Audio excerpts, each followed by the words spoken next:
ముంచుకొస్తున్న జలగండం, వేగంగా పడిపోతున్న భూగర్భ జలాలు, మేలో మరింతగా పడిపోయిన భూగర్భ జలాలంట. ఇప్పటికే మనకి వాటర్ స్కేర్సిటీ భయంకరంగా ఉంది. హైదరాబాద్లో యాడ్ చూసినా మనకి ఈ ట్యాంకర్లు కనబడుతున్నాయి, వాటర్ ట్యాంకర్లు. సో నగర వ్యాప్తంగా 53 ప్రాంతాల్లో విశ్లేషించగా 33 ప్రాంతాల్లో భూగర్భ జలాలు భారీగా తగ్గిపోయాయి. అంటే తెలంగాణలో ఏమవుతుందంటే ఎక్కడ చూసినా కూడా ఏది వేసవికాలం రాకముందుకే నీటి సమస్య అనేది మొదలైంది. ప్రతి గ్రామంలో కూడా మిషన్ భగీరథ పైప్ లైన్లు పగిలిపోయినాయి. మిషన్ భగీరథలో ఏదో లోపం ఉంటే నీళ్ళు రావట్లేదు అనే సాకుతోని ఇంటింటికి వెళ్ళే మంచినీళ్ళు కూడా రాకుండా చాలా ఇబ్బందులు ఎదుర్కొంటున్నారు ప్రజలు. కనిష్ట స్థాయి చేరుకున్న నదీ జలాలు ఇప్పటికే ట్యాంకర్ల కోసం ఎదురుచూపులు. నీటి వృధా నియంత్రించకపోతే కష్టాలు తప్పవు. ఓవైపు ముదురుతున్న ఎండలు, పెరుగుతున్న నీటి వినియోగం, భారీగా పడిపోతున్న భూగర్భ జలాలు, ముంచుకొస్తున్న నీటి కష్టాలు, అటు ట్యాంకర్ల కోసం జనాల ఎదురుచూపులు. ఇప్పటికైనా నీటి వృధా తగ్గించకపోతే కష్టాలు తప్పవని హెచ్చరిస్తున్న అధికారులు. మొత్తానికి హైదరాబాద్ నగరవాసులకు ఈ సంవత్సరం నీటి కష్టాలు తప్పేలా. ఆల్రెడీ కష్టాలు ఎప్పుడో స్టార్ట్ అయిపోయినాయి, ఇంకా తప్పడమే ఉంది. అదే ముంచుకొస్తున్న జలగండం.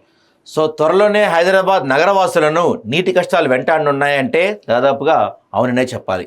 ఇప్పటికే నగరంలోని పలు ప్రాంతాల్లో నీటి కష్టాలు మొదలయ్యాయి. ఎప్పుడెప్పుడు నీటి ట్యాంకర్లు వస్తాయని ప్రజలు ఎదురు చూస్తున్నారు. ఇప్పటికే చాలా ప్రాంతాల్లో నీటి ట్యాంకర్ల డిమాండ్ కూడా భారీగా పెరిగిపోయింది.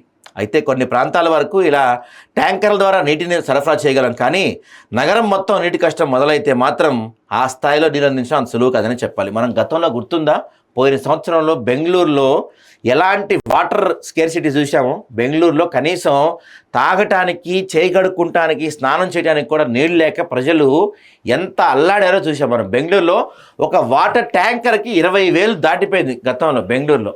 హైదరాబాద్ కూడా ఇప్పుడు అదే పరిస్థితి రాబోతుందేమో అనిపిస్తుంది ఇవన్నీ చూస్తుంటే మనకి. ఎందుకంటే ఇప్పటికే చాలా చోట్ల భూగర్భ జలాలు అడుగంటిపోయాయి. జనవరి నుంచి మార్చి నెలాఖరుకే గ్రేటర్లో భూగర్భ జలాలు 25 మీటర్ల కంటే ఎక్కువ లోతుకు చేరుకుని అధికారులు వెల్లడించారు. ఈసారి మార్చి మొదటి వారం నుండి రాష్ట్ర వ్యాప్తంగా కూడా బాణుడు తన ప్రతాపాన్ని చూడడం మొదలుపెట్టాడు. ఈ నేపథ్యంలో నగరంలో కూడా మార్చ్, ఏప్రిల్ నెలలో ఉష్ణోగ్రతలు అమాంతం పెరిగిపోయాయి. దీంతో నగరంలో నీటి వినియోగం కూడా భారీ స్థాయిలో పెరిగిపోయింది.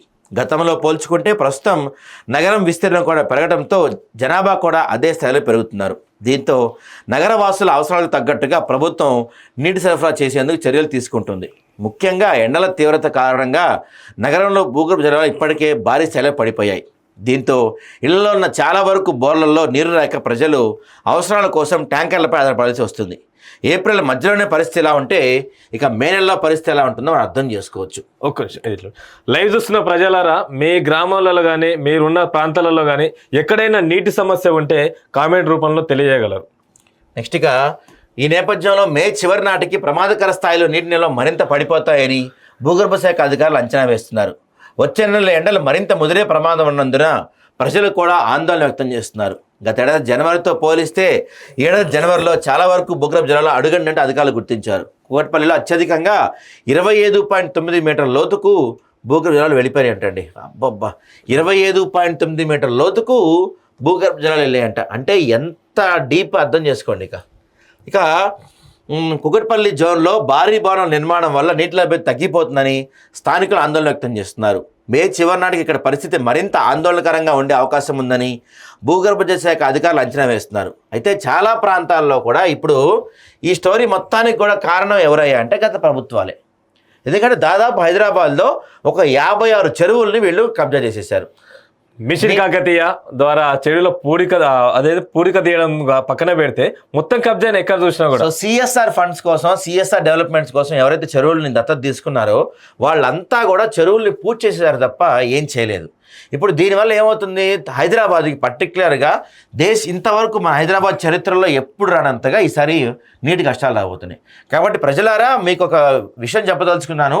ఇప్పటికీ మనం ఇంకా పరిస్థితి చేదాటిపోలా, ఇంకొంచెం మనకి టైం ఉంది. కాబట్టి దాదాపు ప్రజలందరూ నీటిని చాలా పొదుపుగా వాడండి. బాత్రూముల్లో షవర్లు వాడకండి, మెయిన్గా చెప్పదలుచుకున్నాను. ఎందుకంటే మామూలుగా మనం స్నానం చేస్తే ఒక బకెట్ సరిపోద్ది, షవర్ తిప్పామంటే 2-3 బకెట్లు నీళ్ళు అయిపోతాయి. తర్వాత కార్లు, బైకులు కడగటానికి మంచినీళ్ళు వాడకండి. ఇల్లు కడగటానికి కొంతమంది ఇంటి బయటంతా కడగటానికి నీళ్లు విపరీతంగా వాడుతుంటారు. ఎందుకంటే ప్రతి నీటి బొట్టు కూడా ఎంతో అవసరం, విలువైనది. ప్రతి నీటి బొట్టు ఎంతో విలువైంది, రేపటి కోసం దాచిపెట్టు. సో ప్రతి నీరు ఈరోజు మనకి, ఎందుకంటే ట్యాంకర్ల అవైలబిలిటీ ఇప్పటికే చాలా కష్టం అయిపోయింది. ట్యాంకర్లు దొరకట్లేదు. మనం కనీసం 3 రోజుల ముందు 4 రోజుల ముందు కాల్ చేస్తే తప్ప ట్యాంకర్లు దొరకని పరిస్థితి ఏర్పడుతుంది. కాబట్టి ప్రజలారా ఖచ్చితంగా ఆలోచించండి. ప్రతి నీటి బొట్టు కూడా విలువైనదే, జాగ్రత్తగా వాడుకోండి. వాటర్ని వేస్ట్ చేయకండి. చేతులు కడుగుతానికి వాటికి వీటికి నీళ్లు కొంతమంది బకెట్లు వాడతారు. ప్రతి నీటి బొట్టు విలువైంది. నీటిని జాగ్రత్తగా వాడండి. ఎందుకంటే రేపటి రోజున నీటి కష్టాలు మనం ఇంటి ముందే ఉంది. బెంగళూరులో పోయిన సంవత్సరం ఏ పరిస్థితి చూసాం అందరికీ తెలిసే ఉంటుంది. ఆ పరిస్థితి దయచేసి మన దాకా తెలంగాణలో రానియకుండా చూసుకునే మాట రైట్. ఇంకా